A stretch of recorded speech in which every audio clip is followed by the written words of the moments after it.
Assalamualaikum warahmatullahi wabarakatuh. Kita ketemu lagi.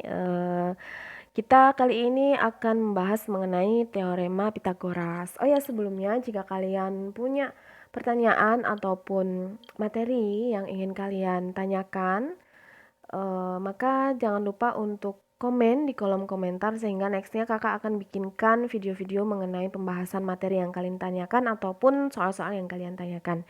Jangan lupa juga untuk subscribe ya, subscribe, like, dan share atau kasih tahu ke teman-teman kalian bahwa di sini loh ada video-video mengenai pembelajaran sehingga channel ini bisa berkembang memberikan video-video yang bermanfaat buat kalian nantinya. Oke. Jadi misalkan kita punya teorema Pitagoras. Teorema Pitagoras ini adalah khusus teorema mengenai segitiga siku-siku. Segitiga siku-siku adalah segitiga di mana salah satu sudutnya membentuk sudut siku-siku atau sudut sebanyak 90 derajat. Jadi biasanya dalam satu segitiga siku-siku adalah kita notasikan sebagai A, B, di mana A dan B ini adalah panjang sisi yang berhimpitan dengan sudut siku-siku. Kemudian C adalah sudut luar, sedangkan C adalah panjang sisi yang sisi-sisinya atau salah satu sudutnya sama sekali tidak menyentuh sudut siku-siku di sini. Ya.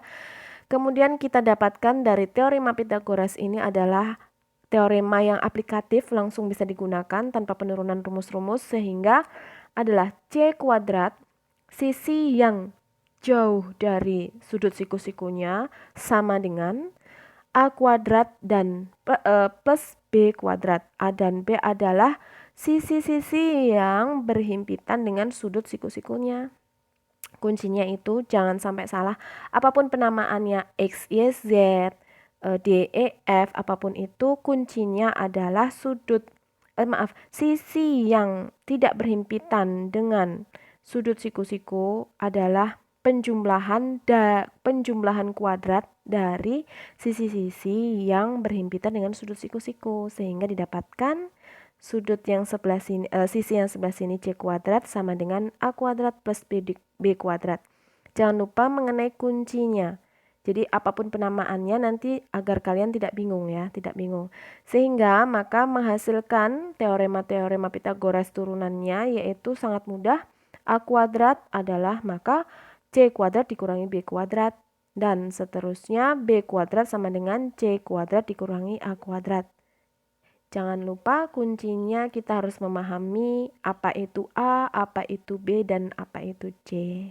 Oke, misalkan kita punya soal, ini sangat umum sekali memberikan pemahaman yang sangat mudah. Misalkan kita punya 6, 8, dan C, maka dicari C-nya, maka didapatkan C kuadrat adalah 6 kuadrat ditambah 8 kuadrat sama dengan 6 kuadrat 36 ditambah 8 kuadrat sama dengan 64, hasilnya adalah C kuadrat sama dengan 100. Jangan lupa 100 ini masih C kuadrat sehingga C adalah akar 100 sama dengan 10.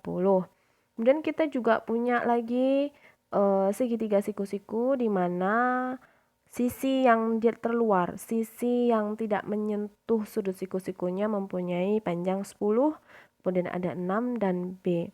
Kemudian kita cari B kuadrat sama dengan C kuadrat dikurangi A kuadrat.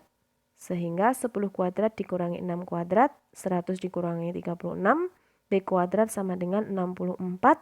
Sehingga B adalah akar 64 sama dengan 8. Ya, sangat mudah sekali. Kemudian untuk soal yang terakhir, misalkan kita punya soal cerita.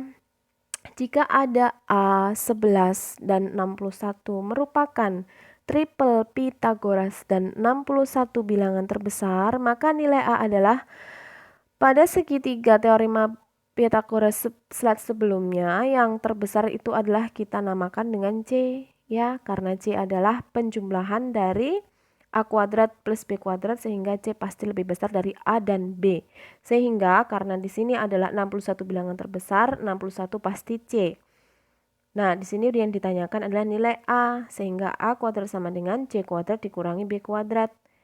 C C kuadrat adalah 61 kuadrat dikurangi B kuadrat 11 kuadrat, hasilnya adalah 3721 dikurangi 11 kuadrat 121, hasilnya adalah A kuadrat 3600, sehingga A adalah akar 3600 sama dengan 60, maka nilai A adalah 60. Baik, sekian dulu pembahasan mengenai teorema Pitagoras.